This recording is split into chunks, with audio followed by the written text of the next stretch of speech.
En fait, il y a de la vidéo pour la mettre en ligne parce qu'en fait, tous les gens ne sont pas parisiens.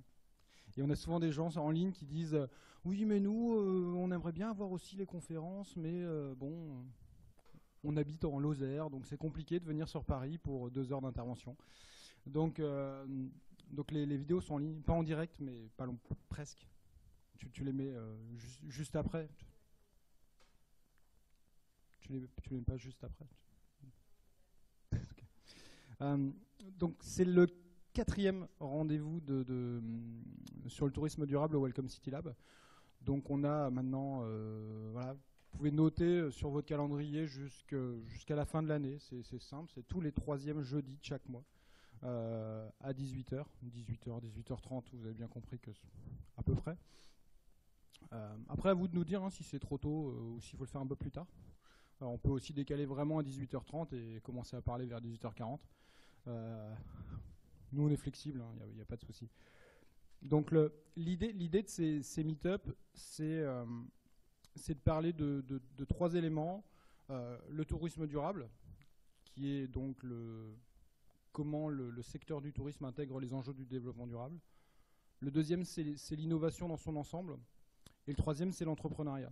Et d'essayer de lier en fait ces 3 thématiques pour à la fois réfléchir, trouver des solutions d'entrepreneuriat innovantes au service du tourisme durable.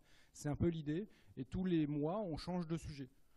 Donc la semaine dernière, on a pas mal parlé de mobilité. Là, on va parler il y a des choses qui sont un peu liées parce qu'on va parler de slow tourisme, qui est, je vais l'expliquer et je vais le traduire, parce que c'est peut-être pas clair pour tout le monde. Mais, et donc tous les mois, on va basculer d'un thème à un autre. Pour l'instant, j'anime plutôt de manière solitaire.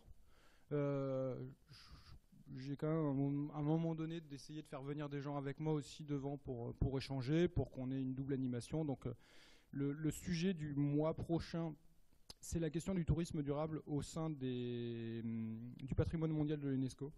Et essayer de savoir, en gros, comment on peut optimiser les flux de touristes sur ces sites fragiles pour qu'il y ait un peu moins de casse. Et peut-être qu'il y a des solutions entrepreneuriales aussi sur cette idée-là. Et je vais essayer de pousser auprès de l'UNESCO, justement, pour les faire venir, pour qu'on ait un peu leur vision aussi des choses. Est-ce qu'ils ont une vraie appétence sur la préservation de leur site, ou est-ce qu'ils ont juste une volonté de développer le tourisme sur les sites? Donc ça, on va essayer faut juste que je le prépare un peu plus en amont que la veille pour les faire venir l'UNESCO. Donc je vais tenter ça. Et après, si vous avez des sujets qui vous intéressent particulièrement, n'hésitez pas à proposer. Il y a vraiment une boîte à idées s'il y a des sujets spécifiques. On est tout à fait à l'écoute de toucher d'autres sujets. Je crois qu'à un moment donné, on va aussi toucher au sujet des objets connectés dans le tourisme et dans le tourisme durable. Et aussi, la dernière fois, il y a eu des personnes qui ont fait remonter l'idée de parler aussi de la question de l'accessibilité et du handicap dans le tourisme, et d'essayer de trouver justement aussi des solutions entrepreneuriales innovantes sur ces questions-là, parce qu'il y a quand même pas mal de problématiques et aussi un vrai marché potentiel sur ce type de clientèle. Aujourd'hui, on va parler de slow tourisme. Je vais peut-être me présenter aussi, parce que peut-être que tout le monde ne me connaît pas forcément. Donc, je m'appelle Guillaume Cromer, donc je suis directeur d'un cabinet, une TPE qui s'appelle ID Tourisme, qui s'occupe de conseils, d'accompagnement, de formation sur les questions de tourisme durable sous l'angle assez marketing, qui est quand même notre vision de bien s'intéresser aux clients pour comprendre comment il perçoit les choses par rapport à ces questions du développement durable dans le secteur du tourisme, et derrière d'essayer d'accompagner les professionnels à la fois privés et publics pour bien adapter leur offre et leur com par rapport à ces questions-là. Donc on va travailler à la fois avec des hébergeurs de toute gamme, mais également des tours opérateurs. On représente un programme européen qui s'appelle Travel Life, qui est un programme de responsabilité sociétale des entreprises touristiques. Et également, on va travailler aussi avec des destinations, que ce soit des destinations françaises. Là, je reviens juste du Livradois-Forez, qui est un parc naturel régional entre Saint-Étienne et Clermont-Ferrand. C'est un peu un trou, mais c'est joli. Parce qu'il y avait un concours hier qui se nommait un autre tourisme s'invente ici. Donc c'était porté par les espaces protégés, par les parcs naturels régionaux et le parc national des Cévennes au sein du Massif central, qui ont créé un réseau qui s'appelle IPAMAC, Interparc du Massif central. Et donc ils ont fait un concours des trophées sur le tourisme responsable, et c'était assez intéressant de voir cet engagement un peu en milieu rural, de voir remonter toutes ces bonnes pratiques en matière de tourisme responsable. Et l'autre logo, c'est ATD, Acteurs du tourisme durable, que je préside maintenant depuis quelques mois, bientôt un an, qui est un réseau de professionnels privés-publics qui s'intéressent et qui veulent s'engager sur ces questions de tourisme durable en France. Aujourd'hui, on va parler de slow tourisme. Est-ce que pour vous, est-ce que c'est un terme qui a du sens, qui vous parle, ou est-ce que c'est un peu une mode qui vient de slow food et donc on parle de slow tourisme? Est-ce que ça a du sens pour vous, ce mot-là? Pour qui, je vais lever la main si vous êtes timide, pour qui slow tourisme, ça a du sens? Vous pouvez lever la main et pour vous, vous avez une idée hyper précise de ce qu'il y a derrière slow tourisme. Ok, je vais faire une définition. Donc le slow tourisme, je vais revenir après sur la définition, mais l'origine de cette réflexion du slow tourisme, elle provient des assises du tourisme. Donc les assises du tourisme, c'est le gouvernement qui se sont dit, Fabius à un moment donné, il a dit oh, le tourisme c'est de l'or, mais bon, c'est pas assez exploité en France. Des assises du tourisme ont été organisées entre novembre 2013 et le printemps 2014, début de l'été, hein. Ça a pris un peu de temps après sur les conclusions, pour essayer de réfléchir à la fois en mode crowdsourcing, information en ligne pour que les gens réagissent, les professionnels qui donnent leurs idées, etc. Mais également des groupes de travail se sont constitués pour essayer de réfléchir avec des professionnels sur des thématiques précises comme le digital et le numérique, comme le tourisme de nature, le tourisme durable et plein d'autres sujets, l'hôtellerie, pour essayer de comprendre qu'est-ce qui buguait, pourquoi on est la première destination mondiale en termes d'arrivée touristique internationale en France, mais on n'est que 4e en termes de retombées économiques sur le territoire. Et par exemple, l'Espagne nous double complètement en termes de retombées économiques. Donc la question, c'est de se poser pourquoi les gens ils traversent notre pays, pourquoi ils ne restent pas, pourquoi ils ne consomment pas sur notre pays-là. Et à partir de là, le ministère des Affaires étrangères, qui est en charge aujourd'hui de la promotion du tourisme, avec le secrétaire d'État Matthias Fekl, ont développé des stratégies, des outils, des actions comme les contrats de destination, comme d'autres éléments. Et par la suite, ils ont lancé l'idée de développer 5 pôles d'excellence en France pour essayer de renouveler l'image touristique de la destination France auprès de la clientèle internationale. Et leur volonté, c'est d'aller aussi surtout sur de la destination et des marchés émergents. Donc en gros, comme d'habitude, on veut aller faire venir les Chinois, les Indiens, les Brésiliens en France pour leur montrer peut-être autre chose que les Galeries Lafayette. J'exagère un tout petit peu, mais c'est un peu le concept. Donc derrière ces 5 pôles d'excellence, ils se sont posés, ils ont réfléchi, ils se sont dit bon, qu'est-ce qu'on peut essayer de valoriser en France, qui est peut-être sous-exploité à l'heure actuelle pour ces clientèles-là. 5 pôles ont été mis en évidence: le no-tourisme, la montagne, le slow tourisme, entre parenthèses tourisme durable et itinérance douce, donc là allez faire votre marché, savoir-faire et métiers d'art, et le tourisme de nuit. Concrètement, donc on a la fiesta, tourisme de nuit, sous-exploité, problème en France, les touristes aujourd'hui se disent je vais aller faire la fête dans d'autres villes, dans d'autres capitales européennes plutôt qu'à Paris. Je vais aller à Berlin, c'est génial, c'est tendance à fond. Paris, c'est naze, voilà. Ménilmontant, il n'y a rien à faire avec ça. Donc essayer de valoriser le tourisme de nuit, donc essayer de faire venir aussi des touristes à Paris, mais aussi dans les grandes villes françaises pour essayer de faire la fête, de s'éclater et d'attirer aussi cette nouvelle génération, génération Y, pour s'amuser et s'éclater en France. Et ce n'est pas forcément pas forcément le cas actuellement, et l'image de la France n'est pas forcément sur ces concepts-là. Donc il y a une volonté. Sur chaque pôle d'excellence, un fédérateur a été choisi pour coordonner un peu les réflexions, aller auditionner des personnes en France, des acteurs, des têtes de réseau, et derrière en ressortir un rapport, un plan de développement et de promotion de son pôle. Bénévole. On n'est pas payé pour faire ça.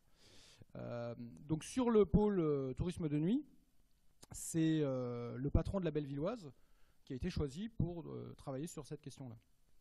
Deuxième pôle, le tourisme de savoir-faire, pour justement essayer de voir comment on peut développer à la fois du tourisme industriel, du créatif, tourisme créatif, tout ce qui est atelier participatif au niveau de cette richesse artisanale qu'on peut avoir en France, à la fois sur du musée, mais sur des choses peut-être un peu plus innovantes aussi. Et là, c'est le patron des pulls Saint James en Bretagne. Saint James. C'est breton, donc c'est Saint James. Voilà. C'est lui qui a été choisi, donc c'est lui qui coordonne les auditions et le pôle pour essayer d'en sortir quelque chose d'innovant. Troisième pôle, le vin, le no-tourisme. Ah, ben voilà, il fera rien ce pôle, il fera rien. Enfin, c'est surtout les verts. Donc sur le no-tourisme, c'est un vigneron du Beaujolais, je crois. Je ne veux pas dire de bêtises, il faudrait revérifier, qui a été choisi pour coordonner les différentes auditions. Ça va, il n'y a pas trop de casse, Fabienne. Oui, toujours. Ça, mais... Non. Sinon, ça ne va pas durer très longtemps. Donc sur le no-tourisme, le no-tourisme a vraiment été mis en évidence comme voilà, c'est sous-exploité en France, on n'a pas assez d'offres. Merci. On n'a pas assez d'offres précises et l'offre n'est pas assez qualifiée par rapport aussi à certaines clientèles. Donc il y a aussi peut-être un problème de marketing, de positionnement et de compréhension aussi des clientèles pour adapter une offre derrière. Et ça, on va revenir sur le slow parce que ça va être une question assez importante. Troisième, le tourisme de montagne l'été. Le tourisme de montagne l'hiver, ça tourne à peu près, selon la neige. Mais il y a un souci aujourd'hui, c'est comment appuyer les stations de montagne pour essayer d'être attractives aussi l'été, donc sur un cas de saison. Ce qui est souvent très compliqué parce que ceux qui vont en montagne l'été, c'est plus en mode je veux éviter les stations parce que c'est moche. Et donc là, il faut essayer de trouver un équilibre. Et donc comment pousser à peut-être faire des choses beaucoup plus ludiques, donc aussi des terrains de VTT, des trucs de mountain bike, etc. Et d'essayer après de trouver d'autres solutions, je sais pas, de la course d'orientation, à la limite des choses un peu fun. En ce moment, avec les Spartan Race, il y a peut-être des choses aussi à faire sur, je sais pas, sur tout ce qui est Mud Day et tout, donc les courses de 15 km où il y a des obstacles et tout. Prochaine, je crois que c'est à Mantes-la-Jolie en septembre, si vous êtes au taquet. Organisé par, sponsorisé par Fisherman's Friend. J'ai fait de la pub. Et enfin, le dernier pôle, c'est celui qui nous intéresse, c'est celui que moi j'ai été choisi pour le fédérer, c'est le pôle slow tourisme / écotourisme. Parce qu'en fait, ce mot de slow tourisme n'a pas forcément eu tout l'aval de Laurent Fabius, qui préférait un mot français, donc ils ont décidé de le traduire par écotourisme, qui était le mot le moins mauvais pour traduire slow tourisme selon eux. Pour vraiment, au niveau de définition, il y a quand même une vraie différence aujourd'hui entre slow tourisme et écotourisme. Écotourisme, on est sur un voyage responsable dans un espace naturel, avec aussi un côté médiation pour sensibiliser le touriste et le visiteur à ces questions environnementales. Le slow tourisme, on va le voir, est dans le cadrage en fait qui est donné sur la question sur ce pôle d'excellence. On est clairement sur un pôle où le slow tourisme est considéré vraiment lié à la mobilité douce, où on va être beaucoup plus sur les questions de tourisme à vélo. Et après, on va voir, il y a plein de choses au final à faire en matière de slow tourisme en France. Pourquoi cette vision du slow tourisme ? C'est qu'il y a une tendance de fond aujourd'hui aussi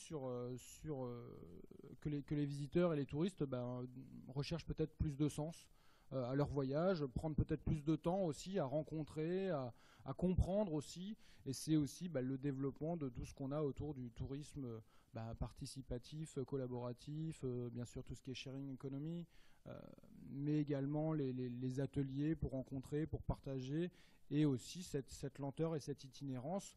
On le voit avec l'avènement en France du tourisme à vélo qui se développe quand même énormément, la Loire à vélo, qui est la marque qui tire un peu le secteur vers le haut.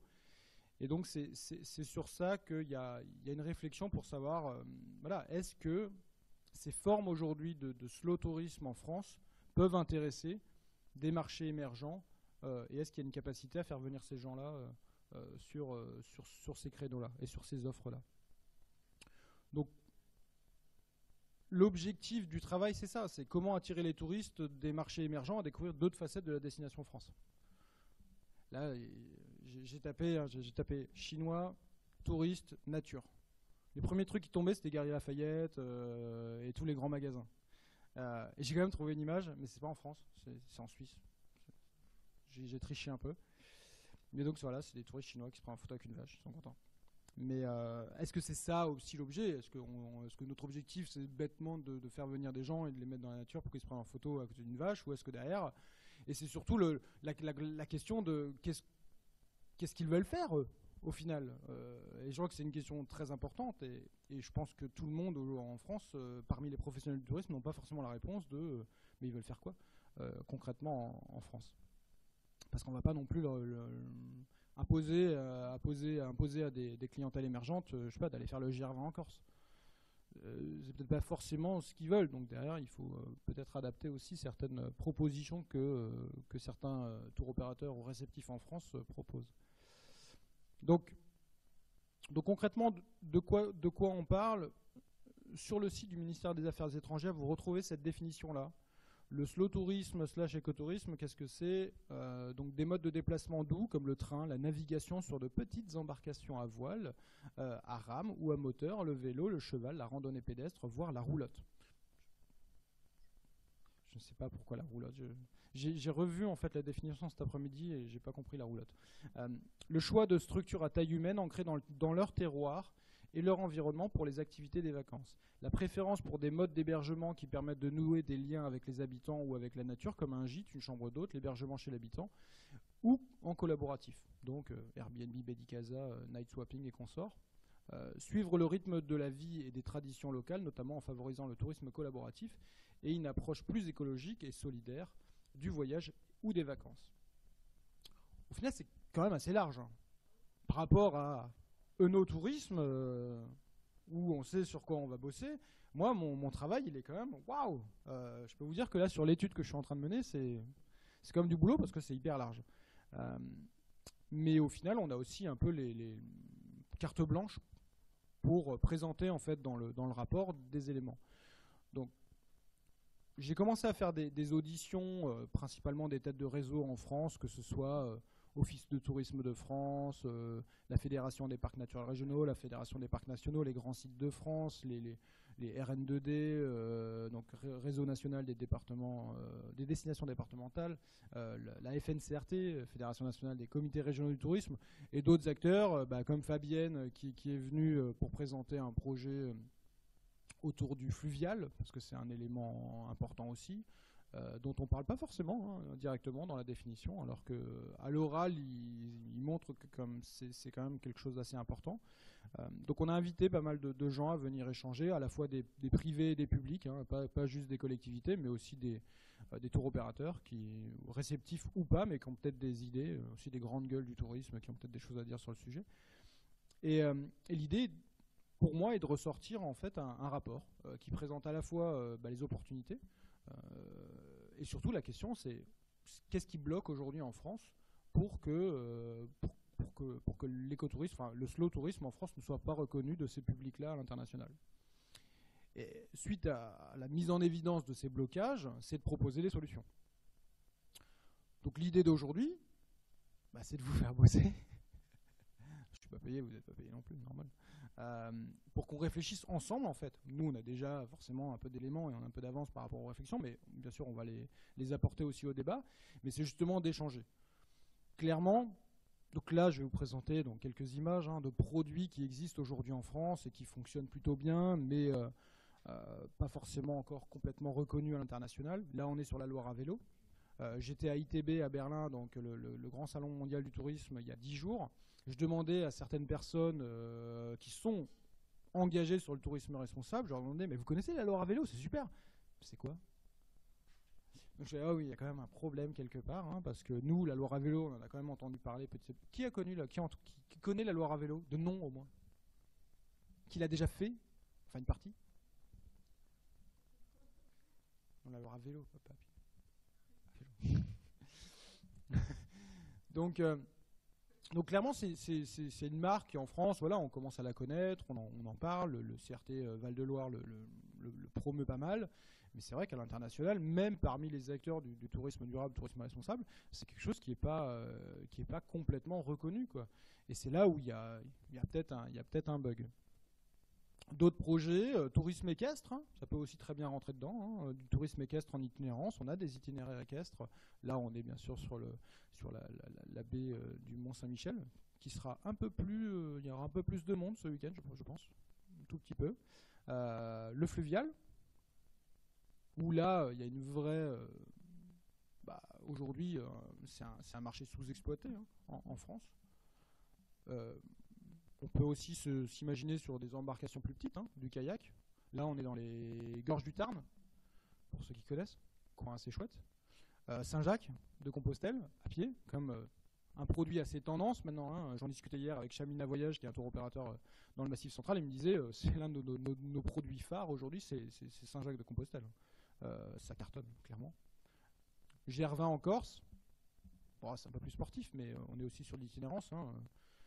15 jours pour les gens normaux, 5 jours pour les gens un peu rapides, en courant. On pourrait limite les mettre dedans, les petits trains touristiques français. Là, on est dans les gorges de l'Allier. Voilà, c'est aussi une forme de mobilité douce au final.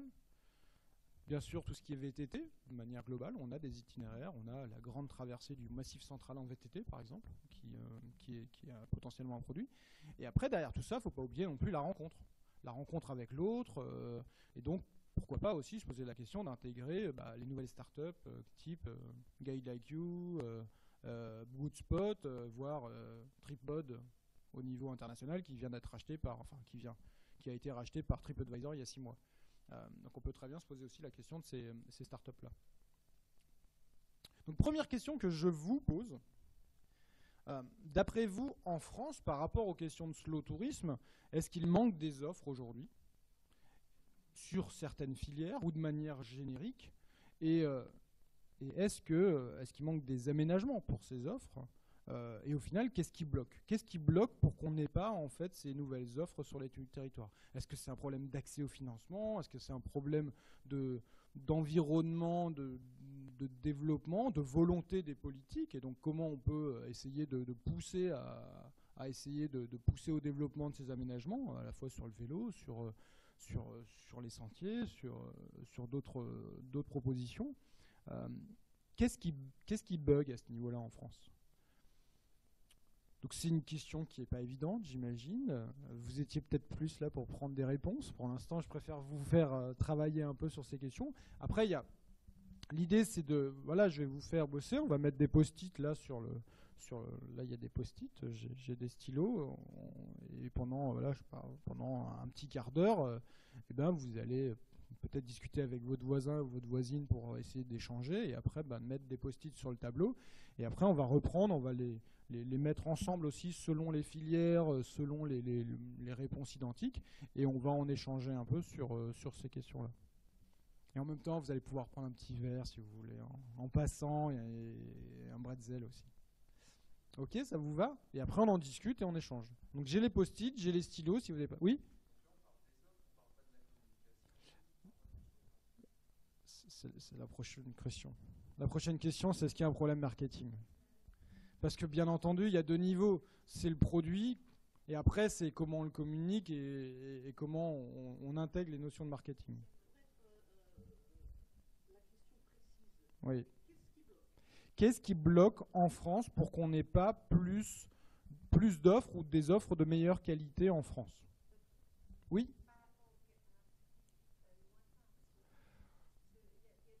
Ouais. Là, on est sur une volonté, pour l'instant, d'essayer de cibler ces clientèles lointaines. Après, est-ce que le problème, et ça c'est presque, on est déjà au début du marketing, c'est déjà de se dire je vais construire un produit en France qui va s'adapter spécifiquement à ces clientèles-là. Mais c'est clair que c'est un problème qui est très marketing, ça. Mais là, on vise quand même plutôt déjà à se dire bon, je vais essayer de cibler ces clientèles émergentes. Il n'y a pas de vélo là-bas.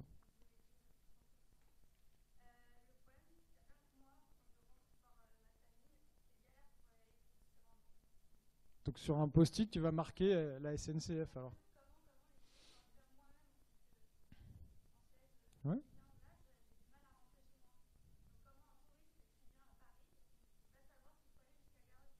Mhm. On est d'accord. Bah, non, mais je vais vous faire vous lever, mais clairement, c'est une des réflexions. Merci Fabienne, c'est super. Oui.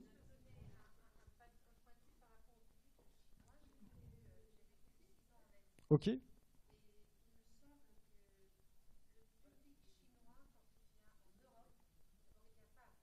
Oui. Mhm. Ouais.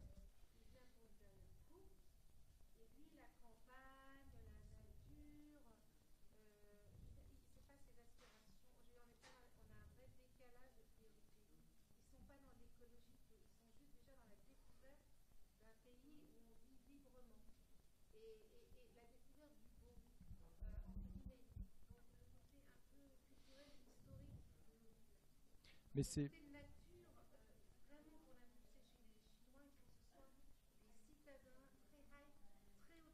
ouais. C'est toute la réflexion après du ciblage. C'est clair que sur ces pays-là, on est au début du tourisme. Euh, L'objectif du gouvernement là-dessus, c'est pas forcément de cibler toute la masse des touristes chinois, parce qu'on sait très bien en fait que ces gens-là ne vont pas être intéressés. Mais ce qui se dit, c'est que parmi l'ensemble des Chinois qui voyagent maintenant à l'international et qui ont pris peut-être un peu d'expérience sur le voyage, peuvent potentiellement être intéressés en fait par une offre un peu différente de ce que la majorité des tours opérateurs aujourd'hui asiatiques vont proposer. Et c'est là la réflexion, c'est de se dire aujourd'hui, mais concrètement, c'est quoi et de toute façon, l'une des premières problématiques que vous dites, c'est déjà qu'il faut qu'on arrive à les comprendre. Et la majorité des professionnels français ne vont pas se poser cette question-là parce qu'on va être dans du marketing 1.0 qui veut dire bah, moi j'ai un produit, les gens vont s'adapter à mon produit. Et c'est déjà peut-être le premier bug, c'est déjà là. Mais ça, on est déjà dans la deuxième partie. Mais c'est vrai que les deux sont forcément liés.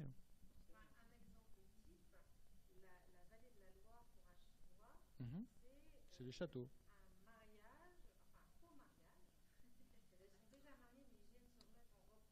Mhm.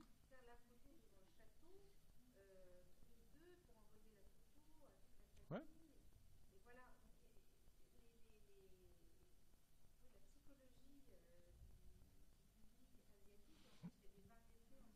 Bien sûr.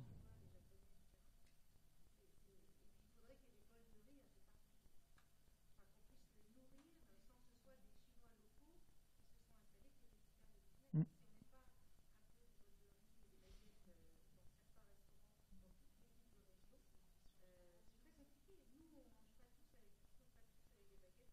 Mais c'est là, c'est encore l'adaptation au final. Mais c'est l'adaptation du produit derrière et un élément dont on va sûrement parler après, c'est aussi la formation des opérateurs et des professionnels français par rapport à cette clientèle-là.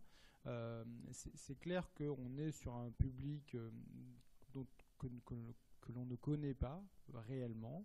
Euh, et là, si on veut aujourd'hui les attirer, il va falloir proposer une offre qui est bien adaptée à leurs aspirations.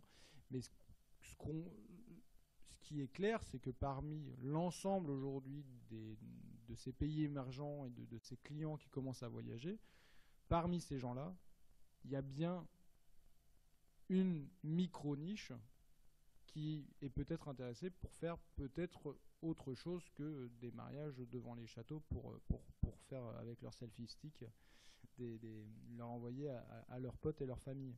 Mais c'est sûr qu'il va falloir de toute manière adapter un minimum l'offre parce que faut savoir ce qu'ils recherchent au final. Oui, bien sûr. Bah, les hôteliers parisiens le savent très bien que c'est un peu une galère de. Ah ouais, mais oui. Ils sont sales.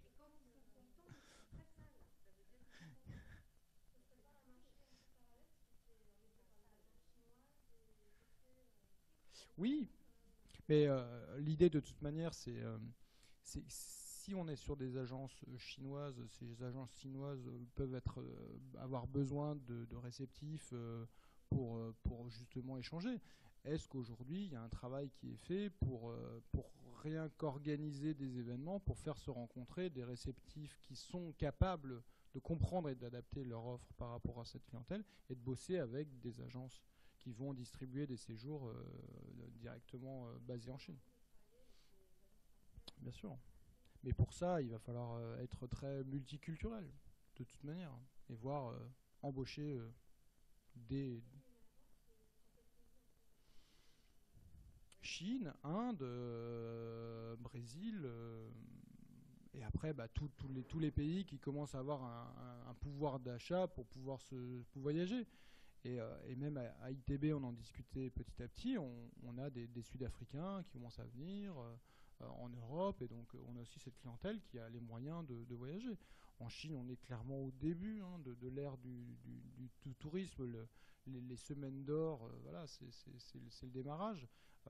Nous, les premiers congés payés, c'était en 36. Donc on a aussi eu sociologiquement dans le voyage une évolution très indifférent, tout le monde faisait la même chose. Hein. On avait tous nos vacances, on partait tous. Enfin, on, pas né, hein.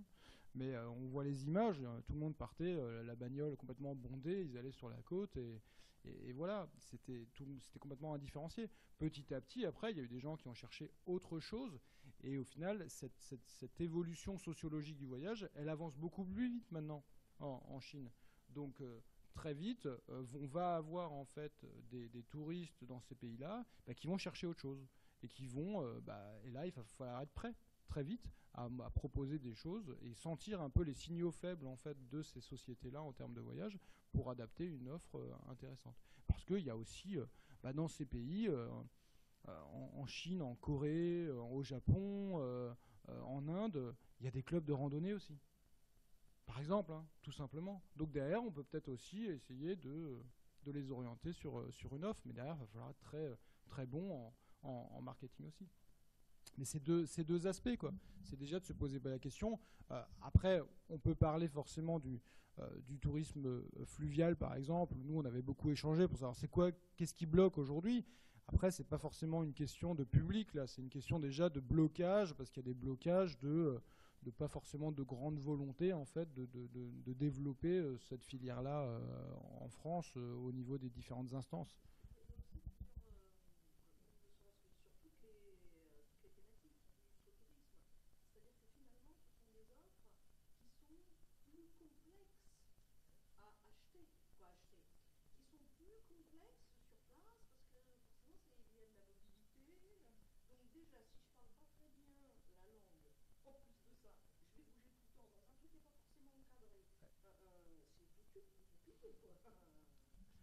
Après, oui, mais après, ce qu'il faut comprendre, c'est que le slow tourisme n'est pas forcément un touriste individuel. Hein.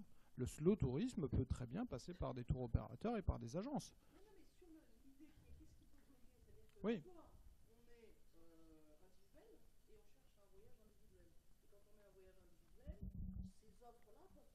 C'est clair. Bah, elle l'a dit rien que pour aller à Blois. C'est compliqué pour un touriste lambda qui pas forcément français. Il y a 5 ou 6 gares à Paris, donc laquelle il faut prendre, etc. C'est quand même assez compliqué. C'est clair que l'accès à l'information dans la bonne langue et la facilité d'accès à tout ça, c'est l'un des soucis importants en France. Et se déplacer en France, c'est pas quelque chose de facile pour tout le monde. Et certaines, on le voit, au final, les personnes qu'on peut voir dans le TGV, par exemple, en touriste individuel, qui vient parfois de certains pays émergents, on n'en voit pas 36 000 quand même, quoi. Mais c'est peut-être aussi que c'est pas si facile.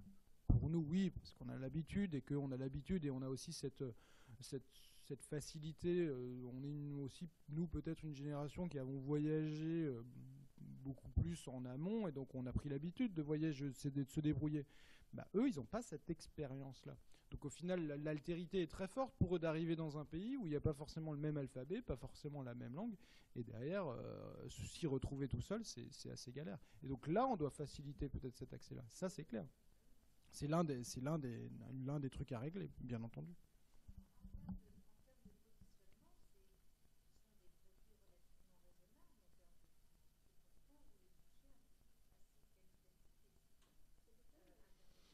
Bah, sur les prix, il y a de tout, hein. Ah, sur les prix, il y a de tout, hein. Le fluvial. Mais là,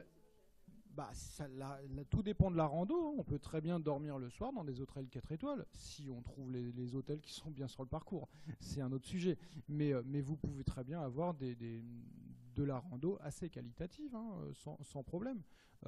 Le tourisme à vélo, justement, vu que vous avez la capacité de faire plus de bornes et de pouvoir plus vous adapter au niveau des hébergements, rien que sur la Loire à vélo, vous pouvez dormir dans des endroits magnifiques tous les soirs, hein. Simplement en arrivant un peu transpirant, quoi. Mais vous pouvez dormir dans des endroits où votre chambre, elle va être à 100 à 150 euros la nuit. Non, non, ça veut rien dire. Clairement, il ne faut pas se dire la rando c'est que pour les pouilleux. Moi, quand j'ai fait personnellement des randos, par exemple en raquette l'hiver en itinérance, j'étais très heureux le soir de dormir dans une auberge où il y avait un spa et un sauna, et de manger hyper bien et de se faire plaisir. Simplement, après sur l'itinérance, c'était un peu plus roots parce qu'on marchait par terre et on avait nos gros sacs sur le dos. Mais au final, si on a un peu de budget, on se fait plaisir le soir et on prend quelques Dijon à la fin.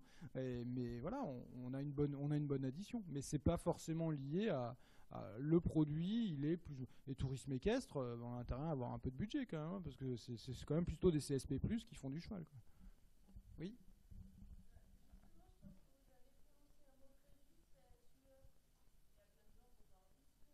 Ouais, clairement.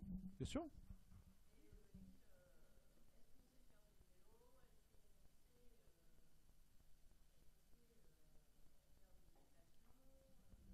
Mais, mais non, non, mais clairement.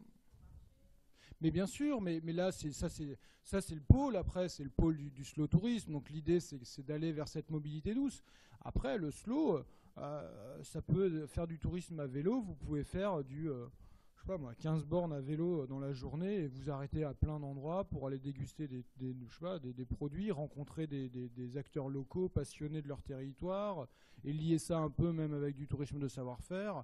Et au final, 15 bornes dans une journée, vous n'allez pas suer, quoi. Enfin, sauf s'il fait chaud, quoi. Mais c'est clairement adaptable. C'est ça qui est intéressant justement avec l'itinérance, c'est qu'on peut très bien adapter le tourisme à vélo. Vous pouvez faire 10 bornes par jour, comme vous pouvez demander à des Hollandais ou à des Allemands qui vont dire moi je veux faire 120 bornes par jour parce que je suis au taquet. Mais c'est là où la différence se fait sur le produit et la clientèle qui est visée. Chaque clientèle, après, parmi les Hollandais, il y a des gens qui sont prêts à faire 100 bornes, il y a des gens qui sont prêts à prendre plus le temps. Les Hollandais, ils ont besoin peut-être plus de dormir dans des hôtelleries de plein air, alors que les Danois ou les Scandinaves, ils vont dormir dans du dur et dans des hôtels écolabellisés parce qu'ils attendent un engagement de l'hôtel. Donc c'est là où derrière, il faut voir comment adapter l'offre par rapport à ces différents publics-là. Mais derrière cette itinérance, bien sûr, il y a deux publics, hein. Il y a les individuels derrière et il y a travailler avec les TO. Et donc c'est deux marchés différents. Mais rien que sur le tour operating aujourd'hui en France, réceptif, il n'y a pas beaucoup de réceptifs qui se sont spécialisés sur des offres telles que le slow tourisme, hein. Chamina Voyage sur la randonnée pure et dure commence petit à petit à toucher un peu ces questions-là, d'être réceptif France aussi, mais c'est le début, quoi. Là, quand je discutais avec lui hier, il me disait moi, mon objectif cette année, c'est de comprendre déjà les clientèles. Et après, je verrai un peu comment je peux aller plus loin. Mais sa vision, pour l'instant, elle en est là, quoi.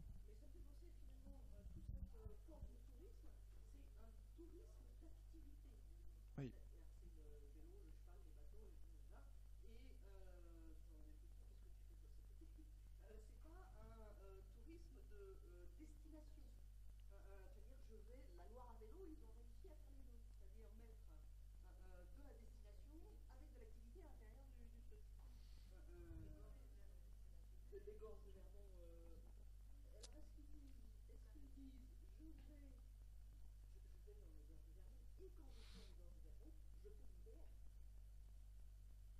Bah,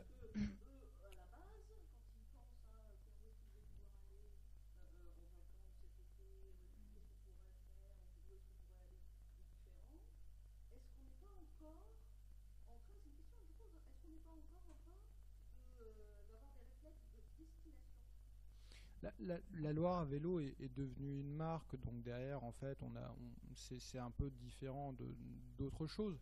Après, tout dépend des publics. Euh, Aujourd'hui, on le sent, en fait, qu'il y a cette appétence petit à petit j'aimerais, pourquoi pas, partir d'un point 1 et d'aller jusqu'à un point B et d'avancer petit à petit. Et sur ce chemin, d'aller découvrir des choses petit à petit. Donc, bien sûr, on le voit avec l'expérience de la Loire à vélo, c'est que derrière, il faut des produits visibles, avec un imaginaire fort, et surtout avec une facilité d'utilisation. L'intérêt, en fait, d'un produit comme la Loire à vélo, c'est tu pars de Paris, t'as pas de bagnole, tu prends le train, tu arrives à Orléans, tu loues un vélo, tu fais 4 jours en itinérance, tu as des hébergements qui sont affiliés à Accueil Vélo, etc. Tu as une application qui va te donner des indications sur les châteaux, sur le patrimoine que tu vas traverser, et au bout de 4 jours, tu retournes dans un autre loueur, tu refiles ton vélo, tu reprends le train et tu rentres chez toi. C'est facile pour les Français, c'est facile aujourd'hui. Donc clairement, après, ce produit, il va falloir sûrement l'adapter à d'autres clientèles. Mais l'avantage, c'est que c'est un truc vraiment accessible et facile à utiliser. Il y a les autres qui essayent de rentrer dans la roue, justement, de la Loire à vélo, comme la Vélocénie, la Via Rona, le canal de Bourgogne ou des choses comme ça, essayent. Mais ils ont un problème, souvent, c'est les services plus qui sont offerts autour du circuit. C'est-à-dire que les hébergements, il n'y a pas forcément ce qu'il faut. Sur la Vélocénie, on en discutait la dernière fois avec les élus du Perche, et ils me disaient le problème, c'est que sur certains tronçons, on n'a pas d'établissement, quoi. Et donc là, comment pousser les réflexions. Et l'une de nos réflexions par rapport à cette question, je parle beaucoup plus en fait.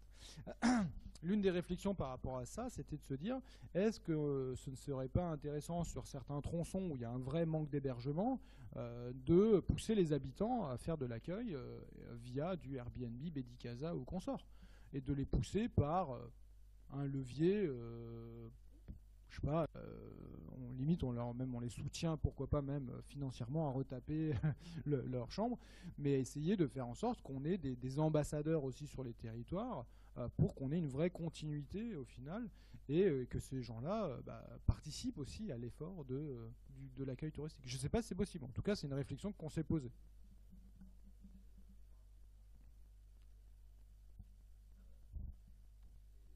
On va pas trop en parler alors sinon.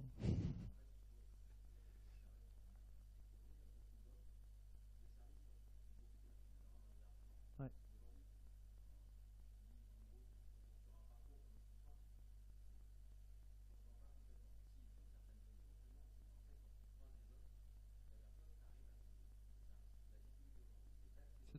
C'est d'agréger les.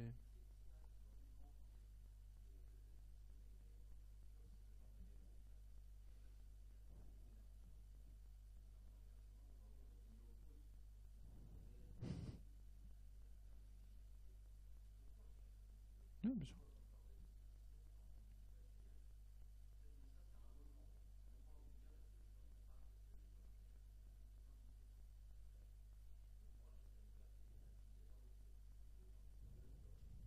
Ah oui, non, c'est clair.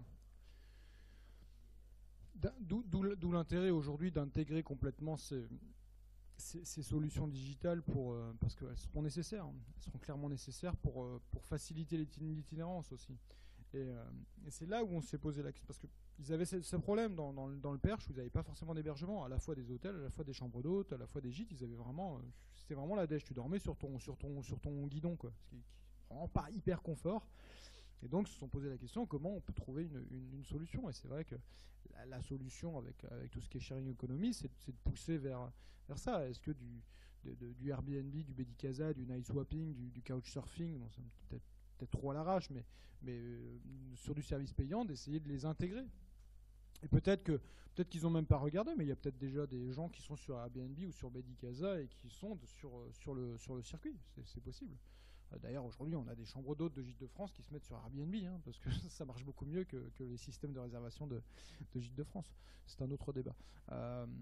Mais en tout cas, les services additionnels vont être une question importante par rapport à ces offres d'itinérance, parce que ces hébergements doivent être adaptés aussi à ces acteurs-là. C'est-à-dire que si tu peux pas foutre ton vélo quelque part en sécurité, c'est galère. Si tu, par exemple, sur du vélo ou sur de la rando ou sur des caisses, quand tu as tout ce qui est outdoor, au final, quand tu as du sale temps et que tu rentres complètement trempé à l'établissement et que il n'y a pas une pièce pour mettre tes vêtements à sécher, c'est pas pratique. Donc tout ça, il faut le penser, et ça a été pensé sur le label Accueil Vélo. Ce qui est assez intéressant. Mais il faut peut-être le pousser plus loin après sur d'autres formes. Yes. Oui, complètement. Ça va de où à où le canal de Demer? Oui, il y en a plein des véloroutes, c'est pour ça. Ok, on voit.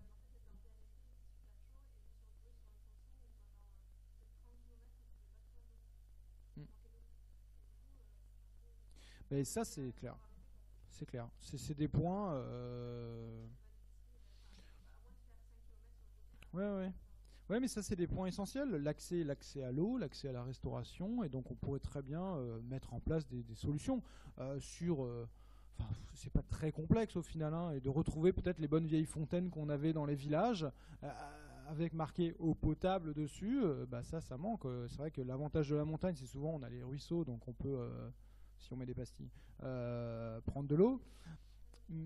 Mais l'eau du canal, c'est pas incroyable. Mais il y a ça. Après, il y a l'accès aussi à des petites réparations. On est en vélo, on a un problème avec son vélo mécanique. Ce serait quand même bien d'avoir aussi, peut-être sur une application, où sont un peu les gens. Et là, à la limite, on pourrait très bien impliquer aussi des habitants. Parce que des passionnés qui sont un peu réparateurs en mode vélo, t'en as partout, hein. Et qui ont un petit garage et qui ont les 3 outils qu'il faut pour faire mettre une rustine ou pour. Voilà. Et là, on crée limite aussi un micro-modèle économique, mais c'est surtout du service rendu. Mais ça, pareil, avec toutes les solutions qui existent aujourd'hui de sharing economy autour de ça, on pourrait très bien les agréger. Et on implique en plus les habitants à créer du lien avec les touristes et ce qui manque, parce que c'est aussi l'image de la France qui est un peu en mode en France on ne sait pas accueillir, etc. Et là on redonne justement ce sens-là à l'accueil, presque à l'hospitalité, un mot qu'en France on a peut-être du mal aujourd'hui à retrouver. Et par ces offres-là on pourrait peut-être retrouver ça. Et il y a plein de... on a quand même un territoire assez incroyable pour ces formes-là. Ouais.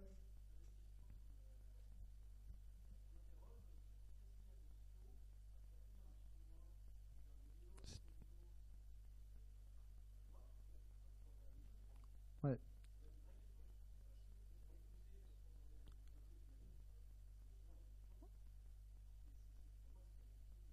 C'est une vraie question. Non, mais c'est une vraie question. Une vraie question. Euh, Pourquoi aujourd'hui? C'est que clairement, sur le ministère des Affaires étrangères qui porte aujourd'hui le tourisme, on est sur une volonté d'avoir des retombées économiques de la part des internationaux sur le territoire français. Et on est vraiment sur une vision économique. Eux, quand ils ont lancé en fait les différents pôles d'excellence, leur vision du développement durable et d'essayer d'intégrer cette vision du développement durable dans l'ensemble du secteur du tourisme, on ne l'a pas aujourd'hui. On n'a pas de stratégie de développement durable du secteur touristique en France, ni à l'échelle nationale et rarement sur des territoires. Des vraies stratégies de développement durable du secteur touristique. Donc Leur objectif, c'est pas le pilier économique, c'est clairement le pilier, c'est pas le pilier environnemental, c'est clairement le pilier économique. Ce qui est con avec la COP 21.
Oui, bien sûr.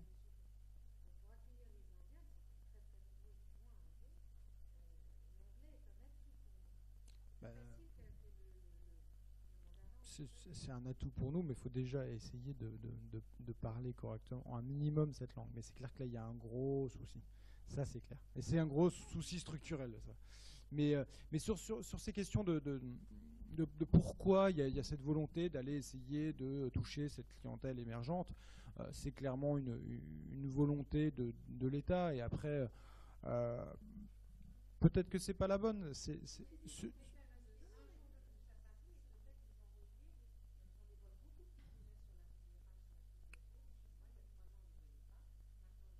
Oui, non, mais ça évolue. Ouais, mais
mais micro niche en Chine.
Bah, un exemple sur la rando à pied, euh, on a par exemple les Coréens on a de la montagne en Corée et on a des passionnés de randonnée en Corée. Au Japon aussi, on a des passionnés de. Pour autant, ces publics-là aujourd'hui, on ne les retrouve pas forcément sur les grands itinéraires de randonnée en France, comme le GR20, comme le HRP, donc la haute route pyrénéenne par exemple, le GR10 dans les Pyrénées également, ou tout simplement la grande traversée des Alpes, ou le tour du Mont Blanc par exemple. C'est des grands itinéraires français. On ne retrouve pas forcément ces publics aujourd'hui sur ces sites-là. Donc là, il y a un problème qui est beaucoup plus marketing que d'accessibilité, parce que pour la randonnée, ben voilà, c'est un signe, hein, les GR c'est rouge et blanc, donc ça tout le monde peut le comprendre, c'est assez international.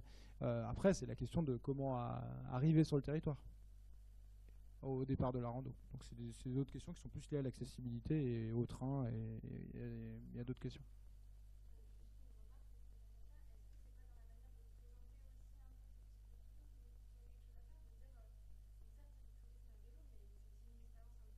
Mmh.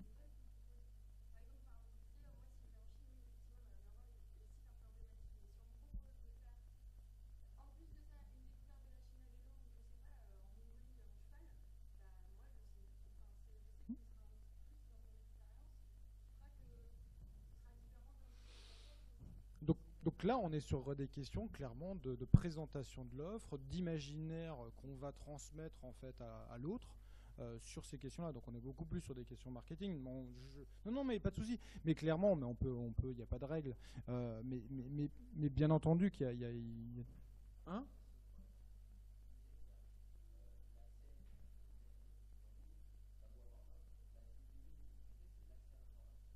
Ouais.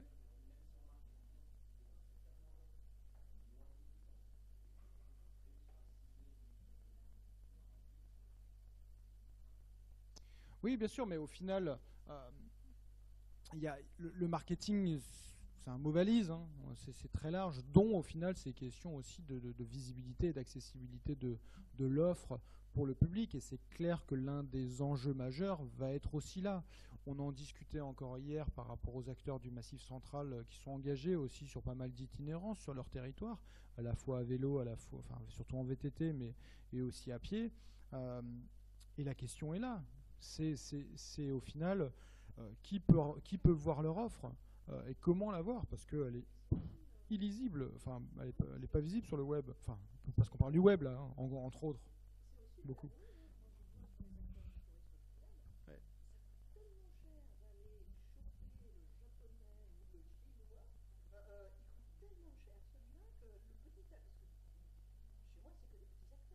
Ouais.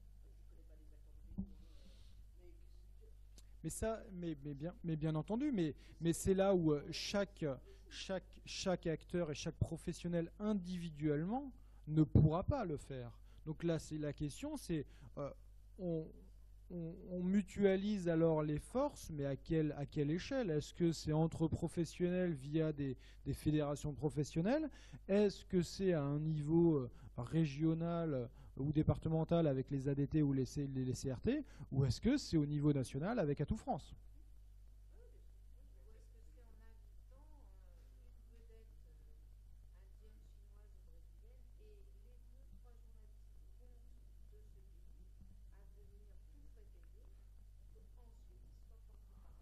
Bah, trouver les prescripteurs, je pense que c'est très important, mais c'est pareil, ce ne sera jamais fait à l'échelle d'un professionnel.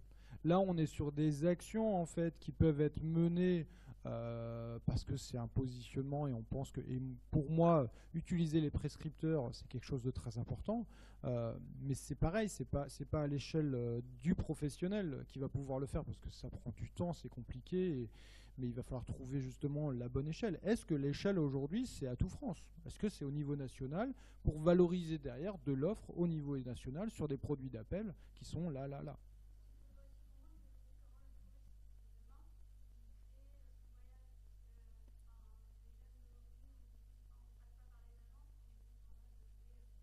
Non, moi je vais en agence.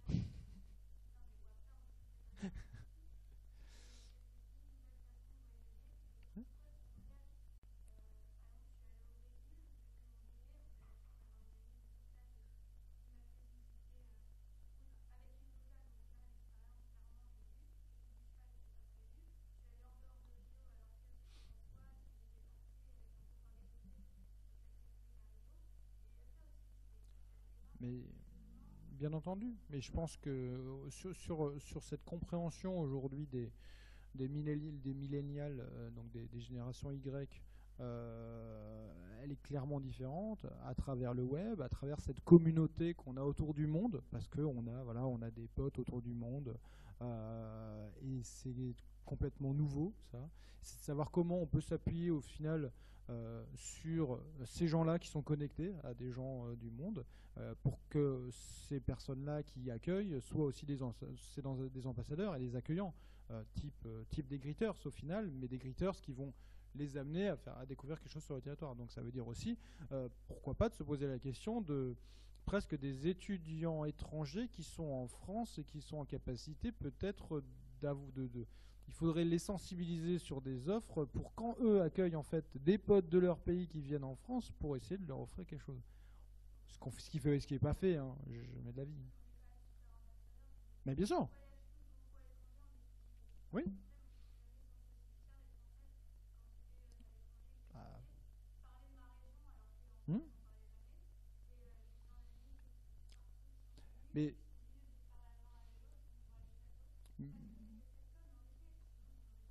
Mais concrètement, euh, comment, comment une région touristique française ou Atout France pourrait exploiter ça concrètement? Qu'est-ce qu'on pourrait faire?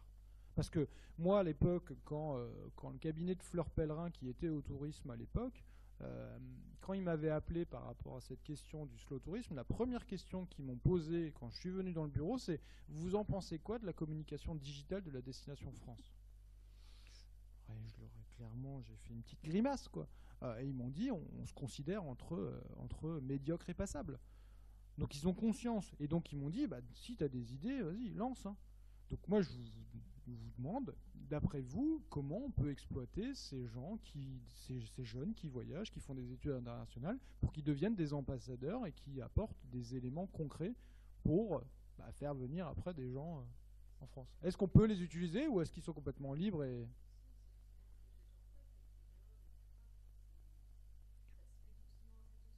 Ouais, mais sans utiliser. La destination France aujourd'hui n'a pas de blog participatif, par exemple. Ils n'ont rien. Aujourd'hui, tu vas sur Google UK, tu vas taper France Travel, tu ne tomberas jamais sur le site de la destination France. Ce qui est une hérésie. En termes de SEO, c'est une catastrophe. Alors qu'on aurait une capacité à apporter des outils de référencement naturel pour améliorer ça, dont un blog porté par des jeunes qui voyagent et qui vont valoriser leur destination dans les pays, dans la langue du pays. Ouais.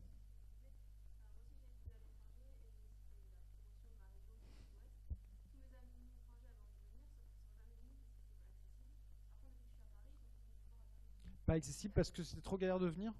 Ok. Ouais, ouais. Donc là, on est plus sur un problème de. Mais par exemple, voilà.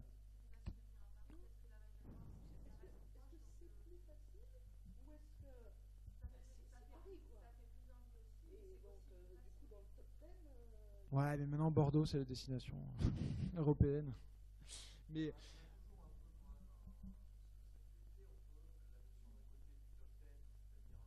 ouais, les choses à voir.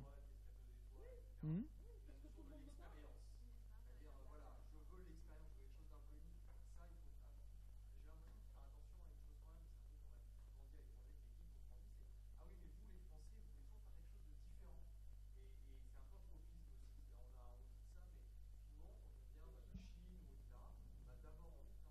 Faire les masties, ouais.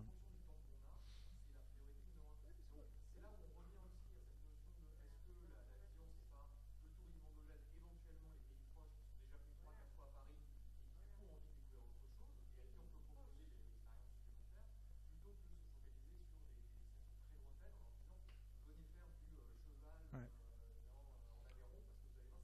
Ou d'aller sur des masties et de les voir différemment. Ou des choses à voir avec 3 étoiles, mais de les voir différemment. Ça veut dire le vélo dans les châteaux de la Loire, potentiellement. Mais d'aller quand même sur des choses où on sait que dans le Lonely Planet, c'est des trucs absolument à voir, quoi.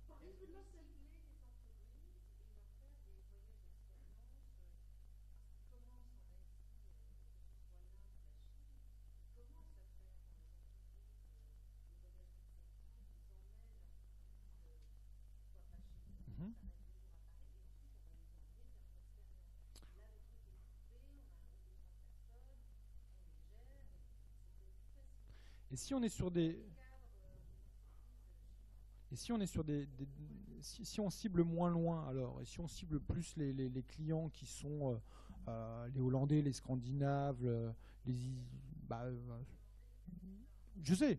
Non, non, mais bien sûr. Ah oui, non, mais clairement. Mais aujourd'hui le discours de l'État, c'est celui-là, hein.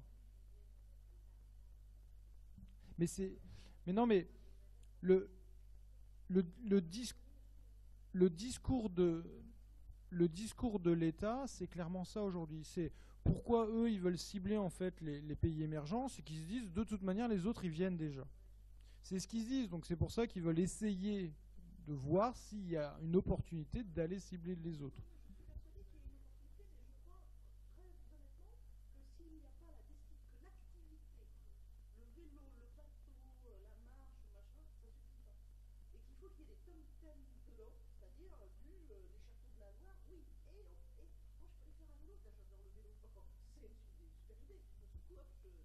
Hmm.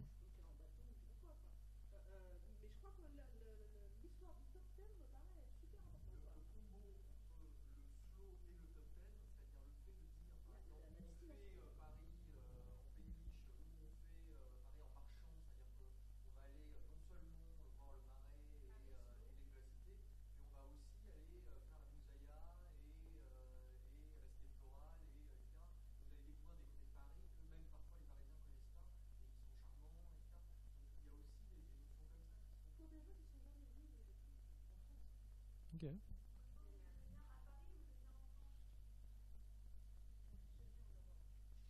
Oui, pour le-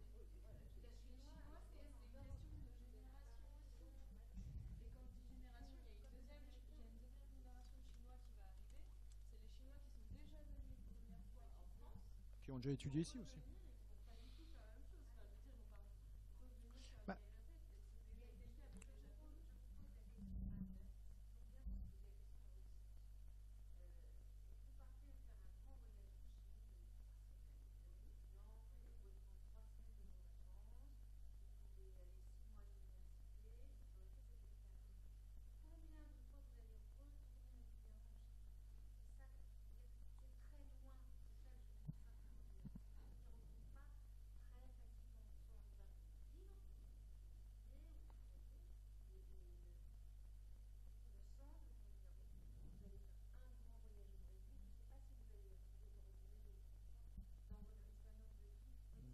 je suis allé 4 fois au Kenya, moi.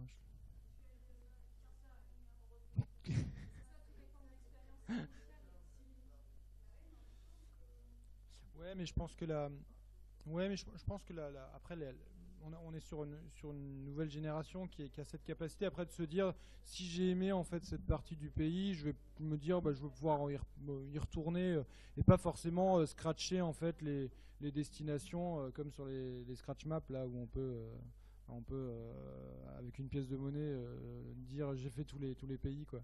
Mais je pense que ça va évoluer parce que petit à petit, on sent aussi qu'on a cette capacité à, bah, ouais, non, je pourrais revenir au final. Et c'est vrai que c'est complètement différent parce que c'est une vraie évolution. Et, et on est, parce qu'au final, bah, notre ville aujourd'hui, c'est le monde, quoi, presque, parce qu'on se dit, bah ouais, je peux prendre l'avion, bah, ça coûte quoi? 700 euros aller-retour, allez, bon, bah go, quoi, je vais pouvoir y aller. Et après, il faut un petit salaire quand même, hein. Euh, ouais, mais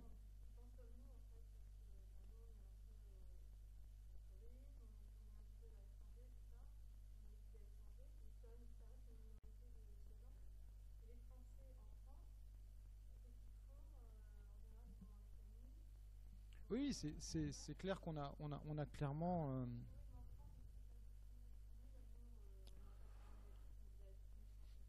Ah non, non, mais c'est clairement nouveau. Et je pense que justement, en termes. S'il y a un travail à faire en termes de marketing et de création d'imaginaire, il y a un énorme boulot à faire là-dessus.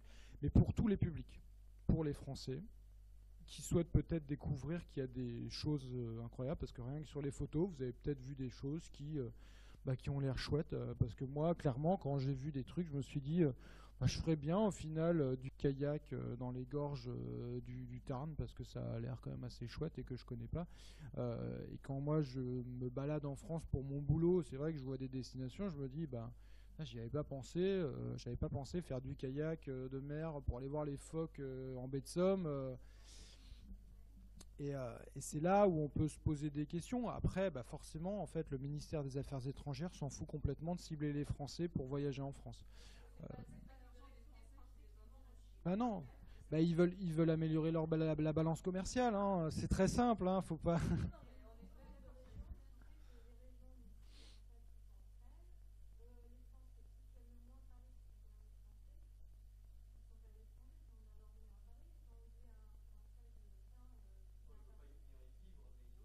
En vacances, oui.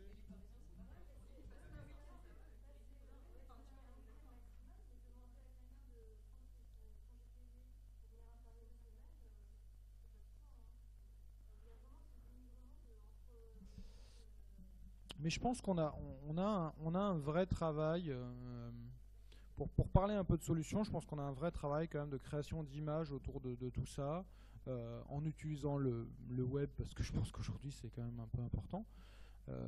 Et ça, on l'a pas aujourd'hui sur ces offres. Donc après, est-ce que en termes de solutions technologiques pour agréger l'offre, demain on doit avoir des sites d'intermédiation qui vont mettre en relation directement les touristes avec les prestataires directement, euh, Evaneos bis, hein, mais adapté même à la France, ou un outil gratos qui permet de créer facilement sa solution, enfin gratos pour le client. Mais c'est vrai qu'aujourd'hui, on en a beaucoup débattu pendant les auditions, c'était de se dire, en Suisse, il y a un outil un peu vieillissant qui existe qui s'appelle Suisse Mobile, pour essayer de l'adapter à la destination France. Mais quand j'en discutais avec Atout France ou avec d'autres acteurs, ils me disaient mais ça fait 10 ans qu'on en parle et on n'a jamais réussi à le faire. Euh, bah,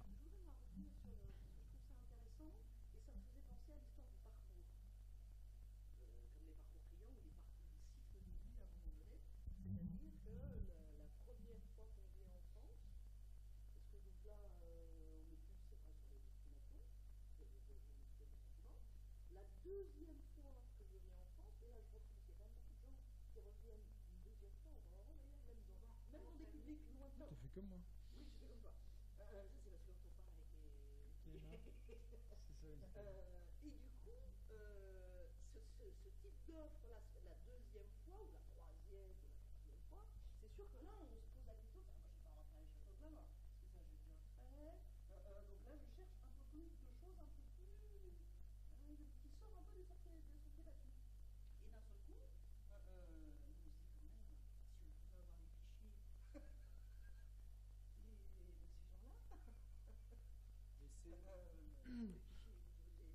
Il y a des.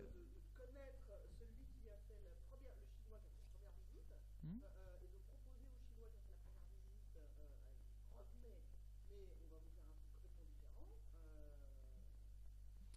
Mais ce- ce genre de solution existe, plus ou moins. Après, pas forcément utilisé, mais ce genre de solution technologique existe. Oui, oui, non, mais je comprends. Ouais.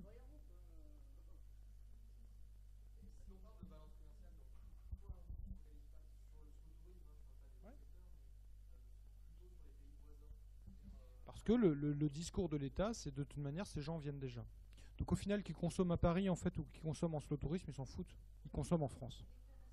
Je vais un peu loin dans la vision, mais leur réflexion est vraiment là. C'est pour ça qu'ils se disent, est-ce que, parce qu'au bout d'un moment, on va avoir un problème aussi en termes limite de concurrence de touristes sur un même territoire, parce qu'on va avoir trop de touristes à Paris à la même période, et donc l'expérience va pas être nickel pour tous, parce qu'en fait, il y aura trop de monde et ça va être chiant.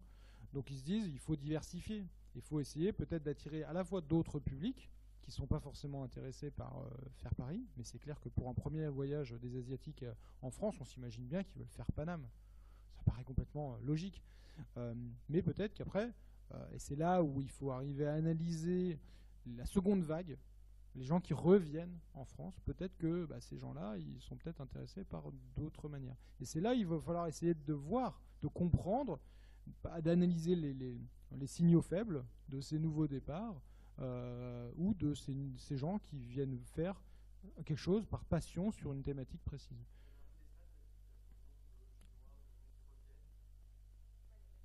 C'est pas évident pour l'instant, mais j'essaye de voir avec, parce que moi j'ai pas les chiffres, mais j'essaye de voir avec les instances nationales d'avoir des chiffres avec Atout France, quoi.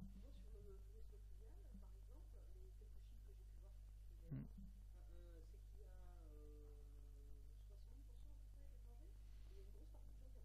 Ouais. Il y a plus d'étrangers aujourd'hui sur des touristes fluviaux en France que français.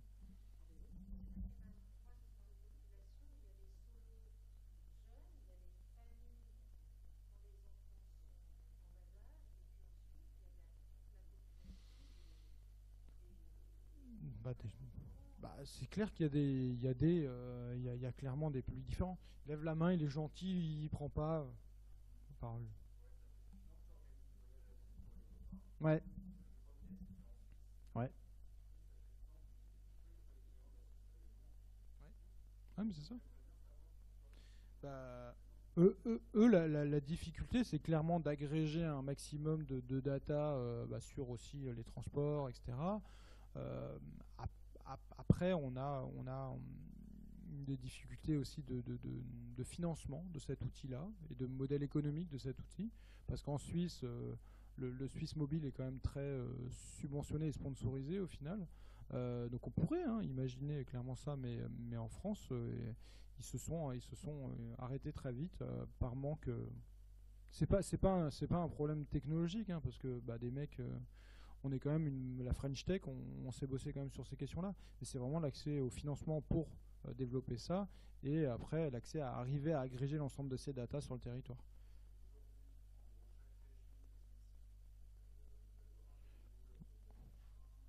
Ouais. Pour, pour faire un site.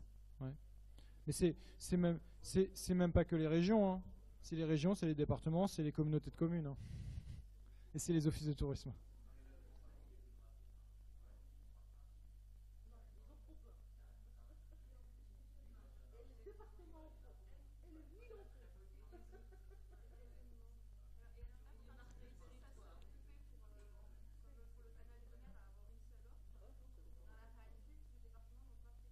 Bien sûr.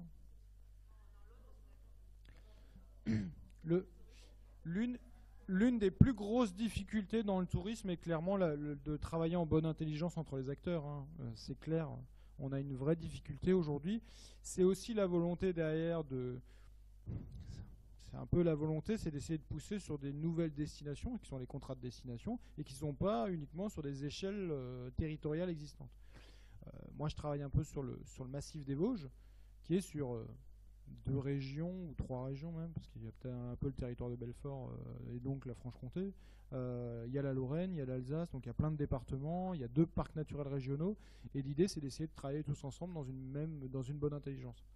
C'est très complexe, mais ils arrivent quand même à développer un peu des choses. Mais après, c'est parce qu'ils vont sur une marque qui va apporter des gens sur un territoire, parce que le touriste, au final, que ce soit le Bas-Rhin, le Haut-Rhin, le département des Vosges, la Meurthe-et-Moselle ou la Moselle, lui, ce qu'il veut, c'est plutôt vivre une expérience sur un territoire. Et bon, peut-être que là, la bonne marque, c'est le massif, parce que c'est la montagne et que derrière, on arrive à attirer des gens autour de ça. Mais c'est clair que le plus galère, c'est ça, c'est de faire bosser les gens ensemble sur des territoires. C'est là où hier l'expérience des parcs naturels et des parcs nationaux est assez intéressant, parce qu'eux, ils s'en foutent des limites territoriales, administratives. Eux, ils avancent. Ils avancent, ils font leur truc, et après, ils bossent avec les professionnels qui sont sur les territoires. Mais que le professionnel se trouve sur le département du Gard ou sur le territoire de la Lozère pour le parc des Cévennes, par exemple, leur référence est le parc des Cévennes. Donc c'est là où c'est pas évident. Mais après, la question de la bonne intelligence, c'est que, par exemple, sur un salon comme ITB à Berlin, qui est quand même un des plus gros, voire le plus gros salon du tourisme au monde, sur le stand de la France, on a après, bien sûr, Atout France qui est un tout petit peu présent, mais c'est surtout les membres d'Atout France qui sont présents. Et donc ça veut dire principalement les régions qui vont vendre leur sauce et tout ça. Et le problème, c'est qu'en termes de web, l'État délègue pas mal de choses au final sur les professionnels et ses membres. Alors qu'il y aurait peut-être un besoin là d'agréger l'offre, d'avoir peut-être ce site d'intermédiation pour mettre en relation directement les touristes, voire les tour opérateurs avec des prestataires, et un outil pratique qui intègre aussi demain les habitants, qui proposent de l'hébergement. Bon, bien sûr, il y aura une grosse guerre avec les hôteliers, et ça c'est clair et net, mais au bout d'un moment, ces trucs-là, aujourd'hui, Airbnb est valorisé plus de 20 milliards, plus que le groupe Accor. Et Paris est la ville où il y a le plus d'offres. On a 40 000 offres d'Airbnb en France. Donc ces gens-là, il va peut-être falloir les impliquer aussi dans les politiques touristiques, les habitants. Enfin, ceux qui sont réellement, pas juste les promoteurs, eux je les mets pas forcément dedans. Mais là, ça va être aussi important. Et j'en discutais dernièrement avec différents comités régionaux du tourisme en France. Ils commencent à se poser la question d'intégrer les habitants qui sont vraiment bien notés sur les sites de Airbnb, par exemple. Parce qu'ils se disent, on va pas avoir le choix. Hein. Si ces gens, ils attirent des gens sur notre territoire, il faut peut-être les remercier ou les impliquer ou bosser avec eux. Parce que c'est des vrais acteurs, au final, du territoire au niveau professionnel. Mais d'après vous,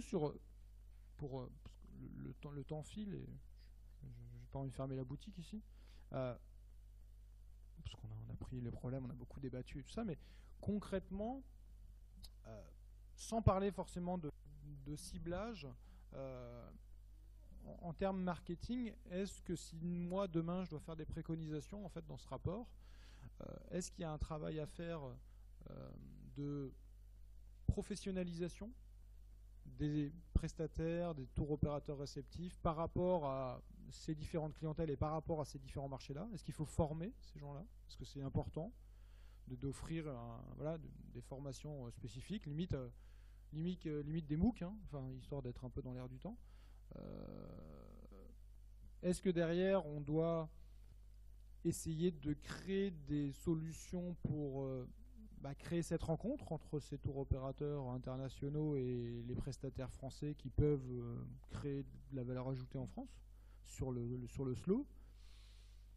Et moi, ma question par rapport à des touristes individuels, qu'ils soient lointains ou moins lointains, qu'est-ce qu'on pourrait faire comme solution pour justement essayer de faire connaître ces offres à des touristes individuels qui sont en capacité, eux, de pouvoir se débrouiller si, bien sûr, en termes d'aménagement, on améliore les questions d'accessibilité, les questions d'information aux touristes dans toutes les langues, type un Suisse mobile. Hein, c'est une des précos, hein, bien sûr.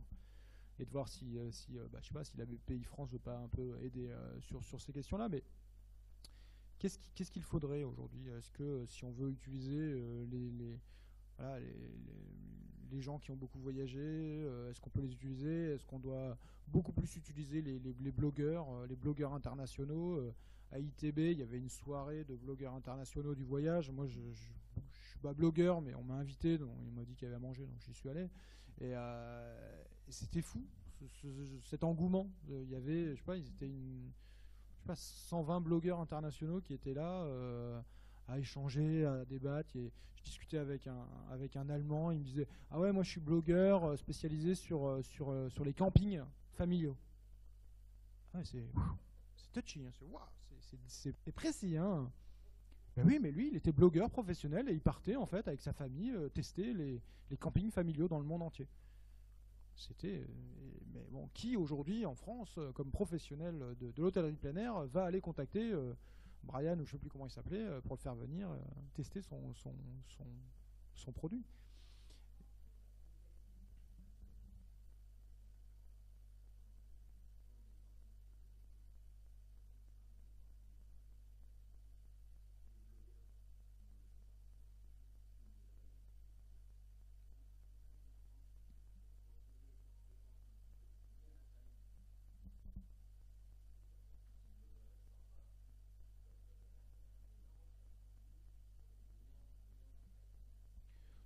Donc là, c'est quoi? C'est de renforcer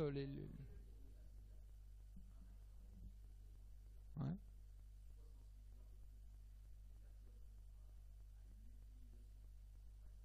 Les personnes, c'est qui? C'est les prestats, ouais. Ok.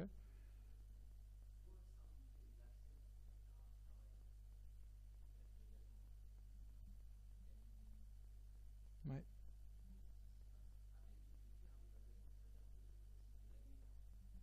Ok. Donc en gros, faire un booking like qui paye ses impôts en France. Pardon. C'est mieux.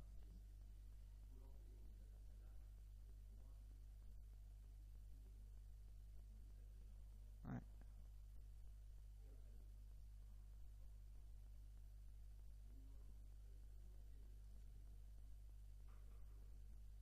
Les gens, tu veux dire, oui, les gens entre eux, d'essayer d'échanger, trouver des partenariats win-win.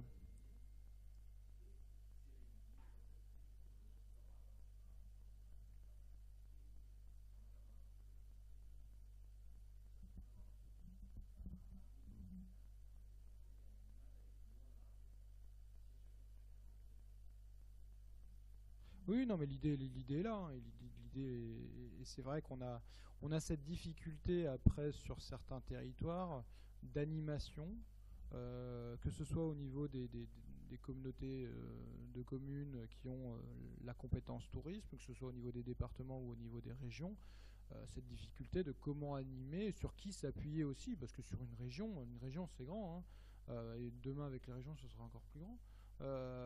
Comment on va réussir à animer le réseau de professionnels sur des thématiques? Parce que là, bien sûr, il y a une nécessité de, de- de se rencontrer, d'échanger, de bosser ensemble. Et c'est vrai que bah, nous, le travail qu'on a fait sur le massif des Vosges, c'était justement de pousser les opérateurs et les offices de tourisme à créer ensemble des produits d'écotourisme innovants. Et donc ils ont limite appris à se connaître et se sont dit, bah, on pourrait peut-être bosser ensemble. T'es restaurateur, toi t'es guide, de label 2 sur le slow. Euh, je ne sais pas s'il faut un label, mais en tout cas, il faut qu'on ait. On pourrait très bien avoir oui, une marque commune qui a du sens et qui crée un imaginaire dans l'esprit des touristes. Euh, oui, oui, dans les deux sens. Qui a mais qui. Après, on a des clubs. Hein, à Tout France, il y a des clubs sur des thématiques au sein d'Atout France. Euh, dans le club nature, doit y avoir, je sais pas, doit y avoir 10 personnes.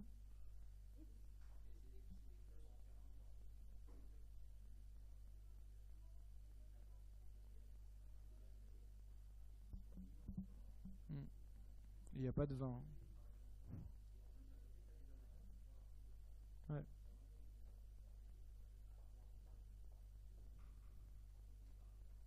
Mhm. Mhm.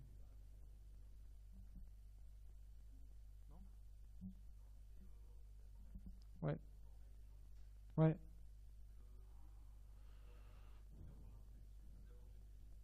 Ouais. Mm.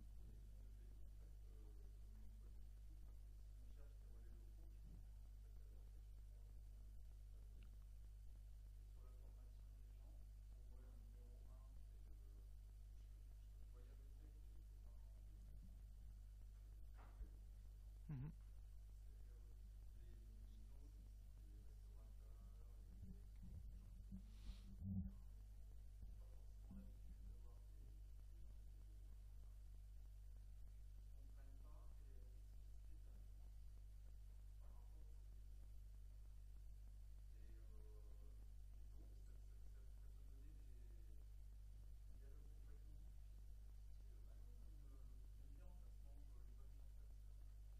Ouais.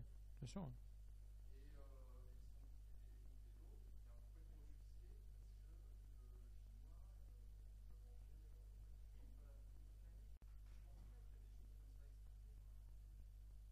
Bah, c'est clair, donc ça veut dire qu'on doit leur apporter ouais, renforcer leurs capacités bon, sur les langues et sur l'interculturel, là, cette compréhension de l'autre au final.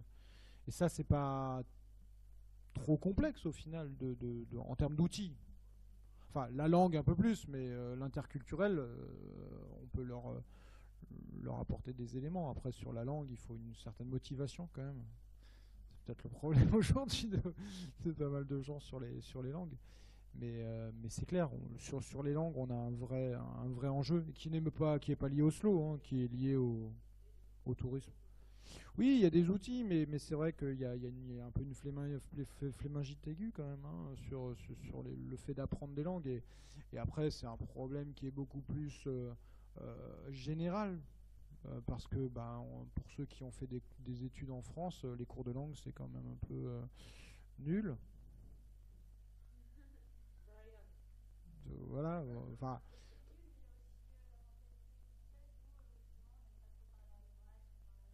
Ouais, mais c'est ça qui est dingue. Ouais.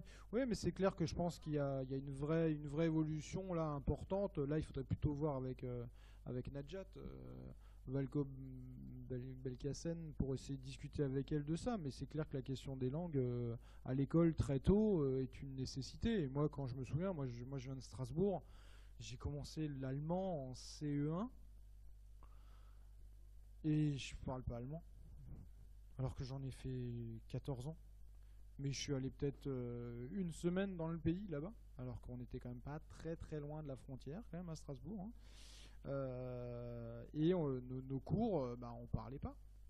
Et donc là, on a voilà, bon, c'est un modèle d'éducation qu'il faut revoir parce qu'au final, si dès le départ, en fait, on intègre et on explique que eh ben non, dès les premiers cours de langue, on explique que dans le cours de langue, on parle la langue, point. Et nous, très vite, on disait oh là, mais qu'est-ce qu'elle nous fait celle-là là, elle commence son cours, elle parle anglais. Bof, ça va pas durer longtemps, quoi. Et au final, c'est parce que dans l'habitude des cours d'avant, ça s'était vite arrêté. Donc, mais bon, c'est un problème, ça. On sort du débat. Il faudra qu'on crée un meet-up juste sur ça et ça parlera même pas de tourisme. Et on invitera la ministre de l'Éducation à venir pour échanger. Mais il fait hyper froid d'un coup, je sais pas pourquoi, il y a une porte. Ah, ils ont enlevé, en fait, ils ont dû éteindre le chauffage. Mais, euh, mais après, c'est clair que dans les précos, il y aura des questions liées à l'interculturel et aux langues qui ne seront pas que là-dessus. Mais clairement, il y a des enjeux majeurs sur ça. Et, parce que sinon, enfin là, on est vraiment sur la question de la qualité de l'offre, au final, de l'expérience pour le client. Parce qu'un client qui vient et que même les gens qui sont ici à Paris, qui sont perdus et qui parlent pas français, il n'y en a pas beaucoup qui s'arrêtent pour leur montrer le chemin, quoi.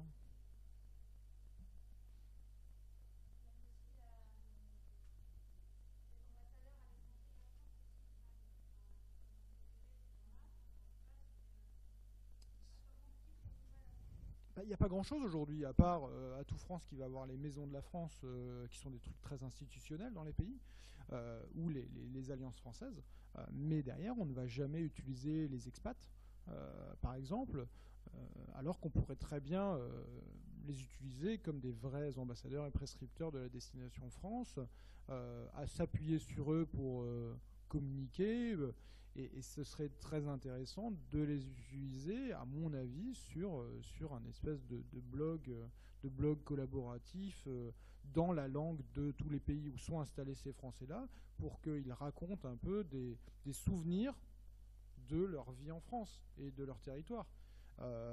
Et que derrière on leur apporte peut-être parfois des éléments sur voilà, les infos un peu de ce qui se passe chez vous, pour que derrière vous ayez peut-être la capacité de les orienter, ou limite quand la personne revient chez lui, on lui fait revivre en fait un peu une nouvelle expérience parce qu'il y a un nouveau truc qui s'est passé sur le territoire et qui fonctionne plutôt bien, pour que derrière on l'utilise un peu comme un média presque. Et ça aujourd'hui, bien sûr. Bah oui, c'est ça. Bah c'est, c'est pour, mais beaucoup, beaucoup, et même nous, enfin pour ceux qui sont parisiens, euh,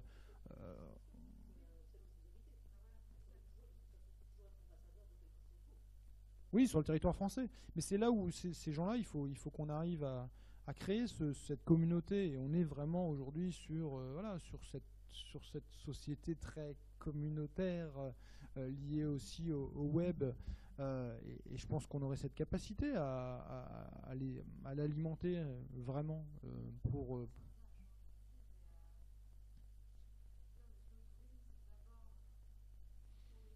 Donc,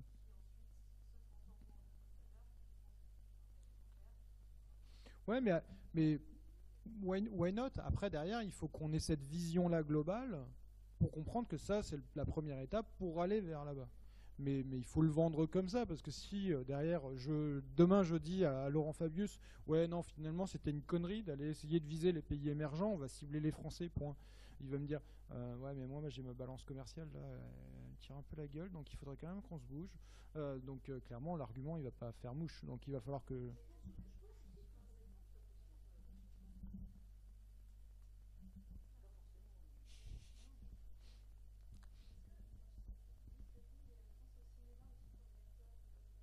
Ouais.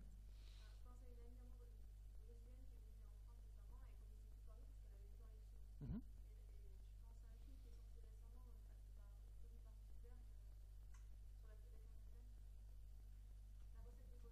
Ok, ok,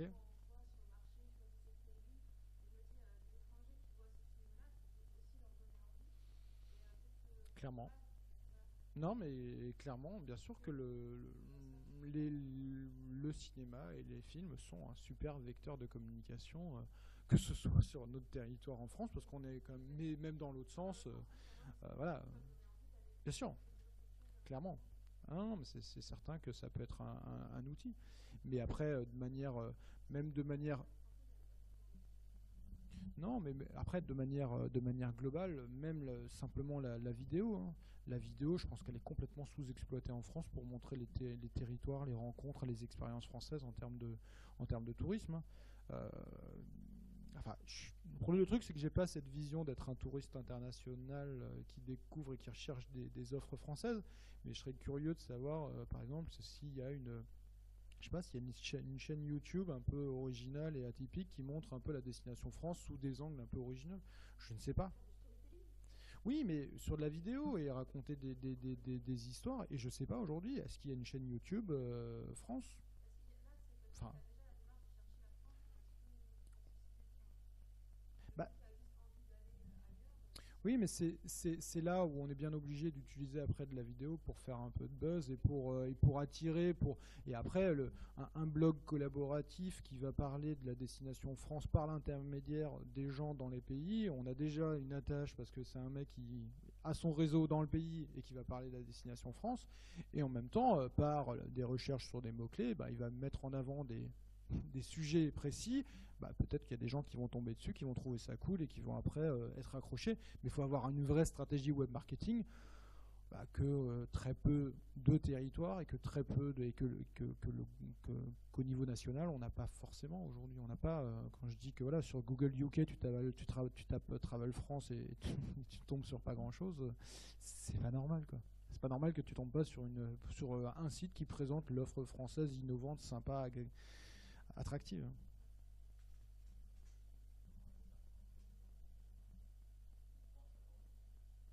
Oui, non, mais bien sûr. Bah, parce qu'ils sont. Ah, mais c'est très très compliqué de les convaincre, hein. Nous, on en avait discuté avec d'autres organismes quoi, qui croient que leur site est génialissime et hyper adapté. Et derrière, nous, avec notre vision un peu plus moderne, quand on va dessus, on fait euh, bof, pas vraiment.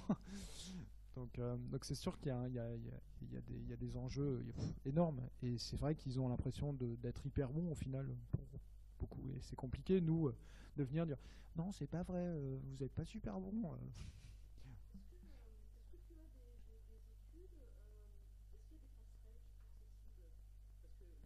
Comment ça? Ouais, ouais.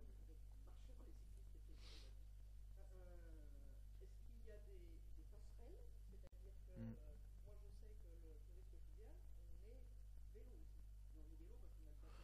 Ouais. C'est c'est l'un des débats, c'est d'aller aussi sur du multimodalité de transport, hein, sur l'itinérance. Ouais.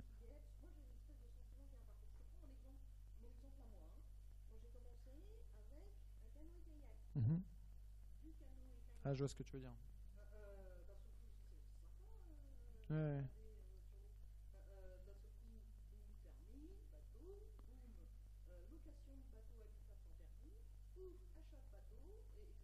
Ouais, je vois. Euh, c'est une bonne question, mais c'est très, à mon avis, il faudrait, c'est très sociologique au final, c'est cette évolution en passant d'un. Peut-être, peut-être, mais je sais pas du tout s'il y a je sais pas s'il y a des études qui ont été portées là-dessus. Mais, mais ce serait intéressant d'analyser un peu. Ouais, non, mais je comprends le cheminement intellectuel de passer d'un moyen à un autre. Je vous en prie. Ouais.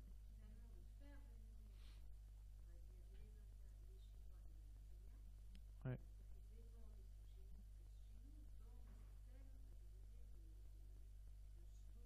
Mhm.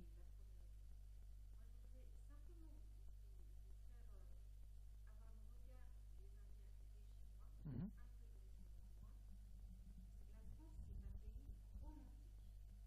Ouais.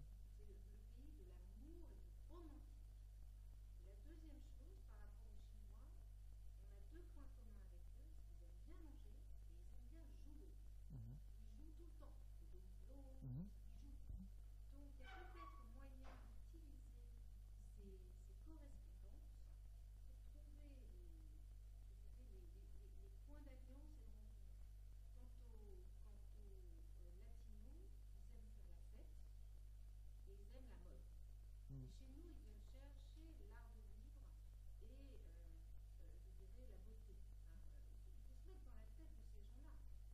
Mhm. Bien sûr. Mais c'est là où je pense il y a un vrai travail aujourd'hui de compréhension de ces publics-là qui n'est pas assez fait. Et là, dans l'une des préconisations qui va être faite, c'est bien sûr de comprendre la culture de l'autre, mais comprendre aussi ce qu'il recherche concrètement en termes d'offres pour pouvoir former les réceptifs en France, que ce soit des agences réceptives, que ce soit des prestataires, pour essayer de leur expliquer comment vous pouvez faire évoluer votre offre. On le sait plus par rapport à des publics proches aujourd'hui, comme les Anglais, comme les Allemands, comme les Hollandais, comme les Suisses. On sait à peu près, on arrive à les comprendre, les Belges. Les publics lointains, c'est plus compliqué parce que c'est nouveau, parce que c'est compliqué, parce qu'il y a des problèmes de langue qui sont encore plus problématiques. Et c'est vrai que là-dessus, il y a un vrai travail de compréhension de l'autre et d'adaptation. Et ça, il va falloir clairement faire des fiches de bonne pratique pour les professionnels parce qu'ils sont largués sur ces questions-là. Sur ça, sur ce que vous dites.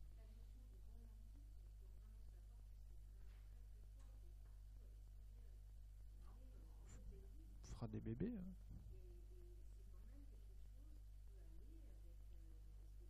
Mmh. Alors,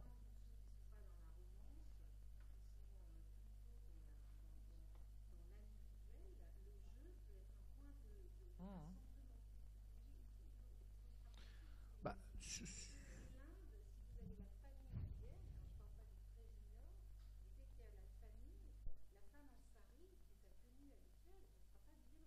ouais, non, mais clairement.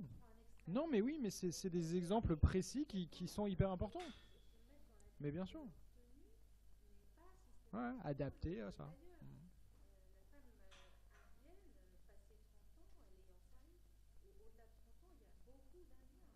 Mmh. Ouais, ouais, mais je comprends. Non, non, mais c'est très outdoor, c'est sûr.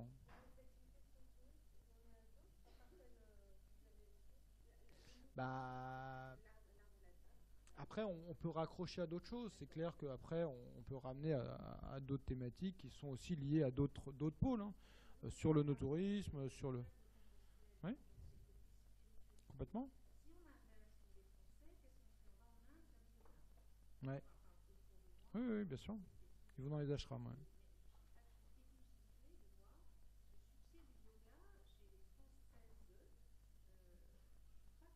Hmm.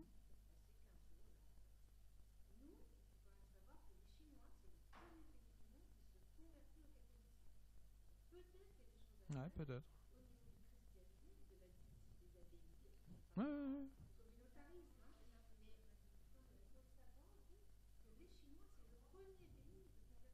Non, mais c'est.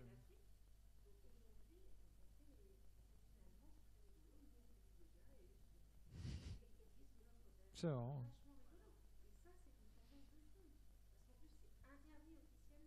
Mhm. Bien sûr. Ça-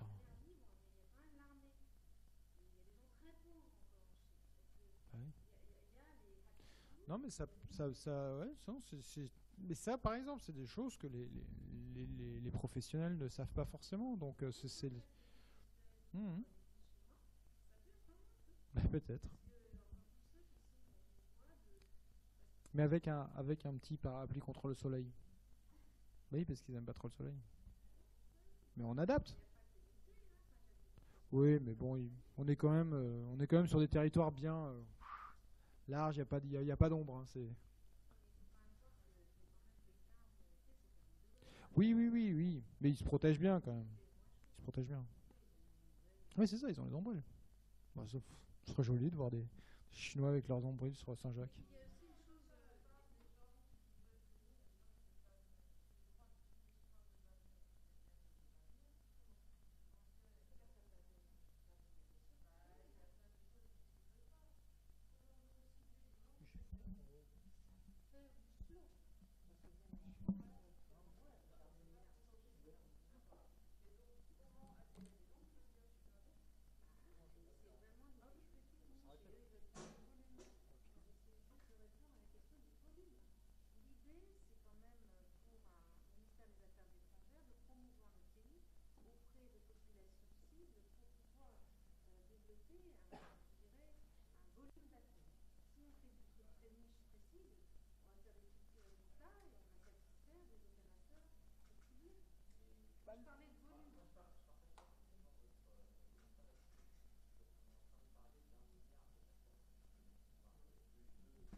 Sur, sur cet exemple-là, la dernière fois que je discutais avec le CRT Picardie, la Picardie, hein, eux, ils ont commencé à se mettre sur ces marchés-là, à essayer de tenter de faire venir des Chinois, des Indiens, en fait, sur les territoires euh, de, de Picardie. Pas forcément évident, hein, parce que nous, déjà, on n'a pas envie d'aller en Picardie. Donc faire venir des Chinois et des Indiens là-bas, mais ils se sont dit il y a peut-être des opportunités. Ils ont engagé en fait une Chinoise, un Indien pour aller justement comprendre ces clientèles, adapter de l'offre et travailler directement avec des tours opérateurs dans ces pays-là. Et là, quand je l'ai vu il y a 2 semaines, il me disait bah, c'est super, on vient d'avoir une première signature avec un tour opérateur chinois. Enfin, pas un premier, mais en tout cas un bon client. Et il nous envoie un test pour qu'ils voient si ça marche ou pas. 5000 clients. 5000 clients de test. Alors que pour l'instant, ils étaient sur une base de. L'année dernière, ils avaient fait 11 000 clients chinois. Donc là, un tour opérateur, 5000. Donc c'est clair que c'est juste un test, c'est juste pour voir si c'est bien, quoi. Si ça marche bien, derrière, ils vont leur envoyer 4, 5, 6 fois ça, quoi, facilement. Et c'est juste. Après, c'est principalement pour aller à Chantilly et tout ça, hein, clairement, parce que c'est adapté aussi à ce qu'ils veulent faire. Mais voilà, il y a des capacités après de certains territoires que on n'imagine pas forcément capables d'aller attirer ces clientèles, mais avec voilà, un bon marketing adapté, des gens qui connaissent le pays, savent parler la langue et adapter l'offre derrière, et ben fait que ça fonctionne. Et ils sont maintenant sur les marchés aussi indiens pour essayer d'attirer. Et c'est intéressant parce que là, au final, il y a des possibilités, quoi. Ouais.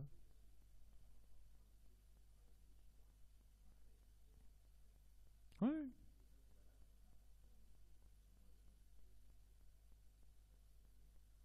mais dans la mode, ouais.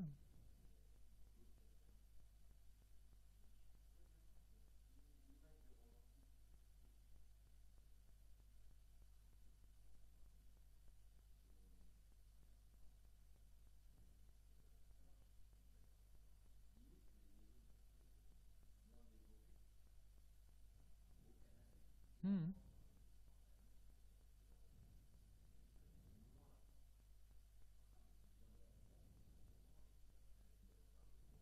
Mhm.